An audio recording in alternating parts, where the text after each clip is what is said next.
And now back to politics and our political panel. Joining us today is Molly Ball of The Atlantic, Ed O'Keefe of The Washington Post.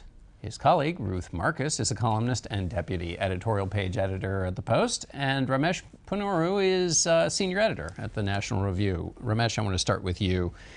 Donald Trump has made some staff picks. He's thinking about some others. Do you have a unified theory of what he's doing? Is there a clear message to the picks he's made? I don't have a unified theory, and I'm not sure he has a unified theory either, but I would say that the transition is going much better than one might have expected a couple of weeks ago when there was all this breathless coverage about what a disaster it was turning out to be. The interesting thing going on in the transition right now is this very public fight going on about who is going to be the Secretary of State in a Trump administration, where you have top Trump advisors like Kellyanne Conway really blasting the idea that Mitt Romney might be that person. I'm going to hold off on the Secretary of State drama because it is fascinating to watch in public. But Ruth, I just wanted to get on some of the names that have already been made. I was interested that on the one hand, you had Donald Trump in his interview with the New York Times say Kelly Ayotte, former senator from New Hampshire, was never going to get anything because she had said that Donald Trump was not a role model for her children. Then Nikki Haley, the governor of South Carolina, who had been very critical of Donald Trump, is now the ambassador to the UN. So what do you make of those two different decisions? Sometimes he can be more magnanimous than others. I do have to say to Ramesh, if this transition is going well, I would really like to see one that's going poorly, because let's be clear, and I'm going to just channel Tolstoy here, all transitions are chaotic, but they're each chaotic in their own unique way. This one is crazy. Well, first of all, we're having a transition by Twitter, right? He's communicating with us. Normal presidents-elect have press conferences. This one has a Twitter account with peevish tweets. That he's picking people in the most haphazard way. Usually you submit your national security team and then your domestic policy team. It's just kind of random people. You pick your UN ambassador before you pick your Secretary of State.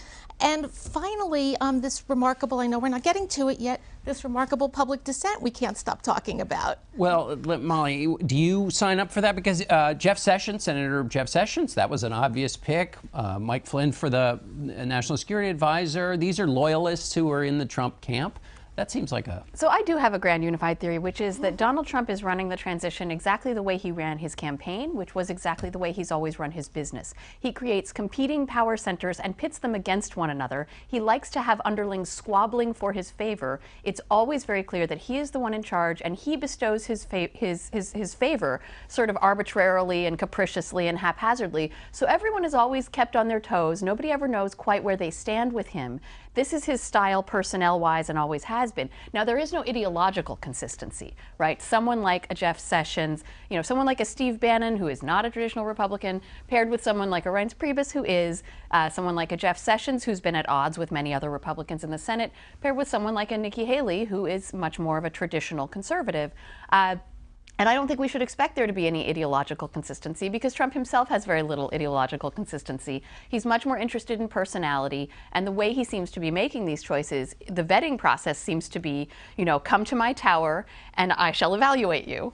And he's making choices on that basis. Ed, what Molly describes is actually what some people described FDR's management. Sure. Battles and fights, and then see how it goes. So there is a tradition of this. What do you make of it, Ed? And now finally we can talk to the Secretary of State point, which is this public debate going on between whether he's going to pick Rudy Giuliani or Mitt Romney, or maybe Bob Corker, senator from Tennessee, or maybe a player to be named later. Yeah, I mean, look, everyone who's exasperated by all this needs to get over it. This is the way it's going to be. This is the way he is. And I just think, this is the new normal, in essence, for presidential management. The idea that it has to be done a certain way, I think is foolhardy, because he hasn't done anything the normal way, and he won. And so don't be surprised by any of this, is sort of what I've been telling aggrieved relatives and exasperated colleagues and everyone else.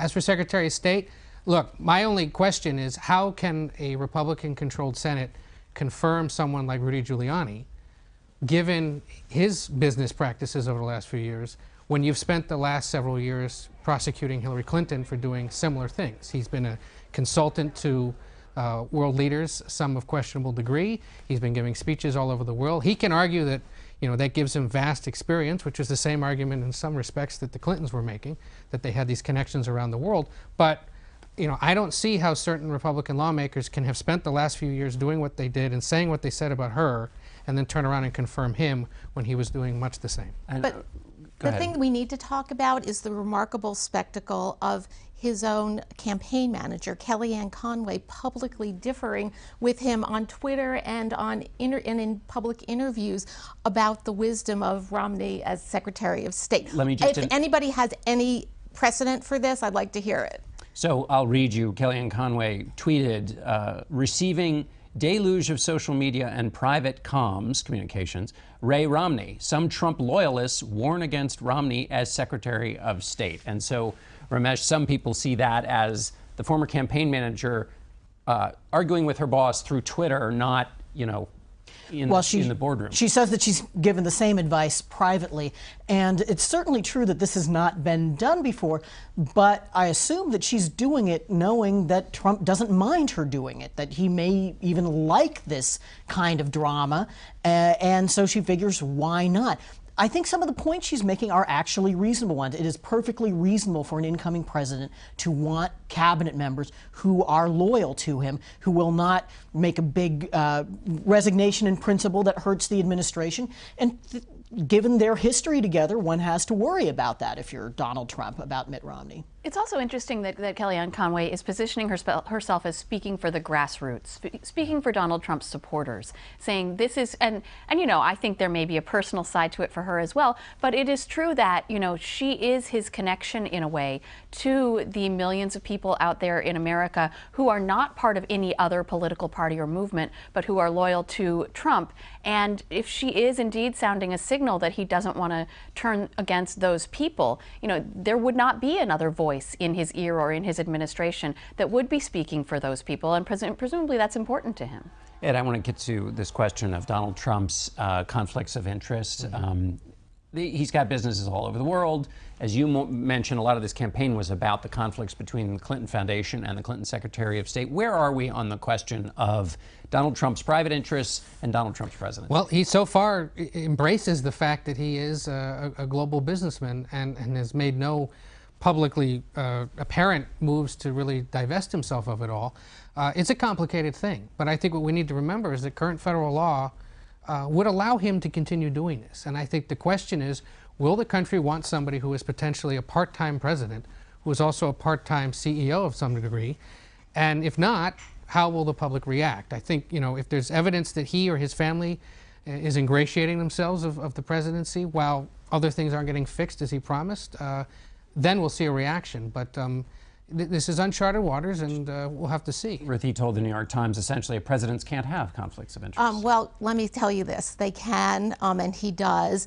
The federal law does not cover this, but there's obviously the emoluments clause of the Constitution, and there is the way presidents have behaved in the past. This is a very dangerous road he's going down. It's totally obvious that somebody with his massive holdings is going to have a problem. He should have planned for this. He was remarkably unprepared for this, and he's been remarkably obtuse since being elected about the need, even if you're not going to divest your holdings, to separate his business life from his presidential life. Instead of separating, he's piling conflict on conflict, inviting his children into both the government and the business. Ramesh, what do you think other Republicans should other Republicans care about this? Is it going to get in the way of business congressional Republicans want to get done, do you think? Well, there's no statutory problem that he's got right now. I don't think he's got a political problem in the sense of his supporters in the polls turning against him. But I do think he's creating trouble for himself and his administration and for Republicans down the line, because there's the potential for any number of scandals. There's the potential that otherwise reasonable decisions get second-guessed because people wonder, is there some private interest of the Trump company that is biasing our decisions? I think they'd be better off taking steps to prevent those sorts of conflicts. Molly, 15 seconds. Any immediate steps they could take? Well, he could get rid of his business, but he doesn't want to do that. This whole campaign for Donald Trump was about shattering norms, refusing to accept, for example, the tradition of candidates releasing their tax returns. He feels that he got away with it. He feels that he was vindicated. I think he therefore feels that he doesn't have to do the traditional things that presidents have done. We shall see if he gets away with it when this becomes about basically massive state corruption. All right, we'll end on that. Thanks all of you for the brisk panel. and we'll be right back in a moment.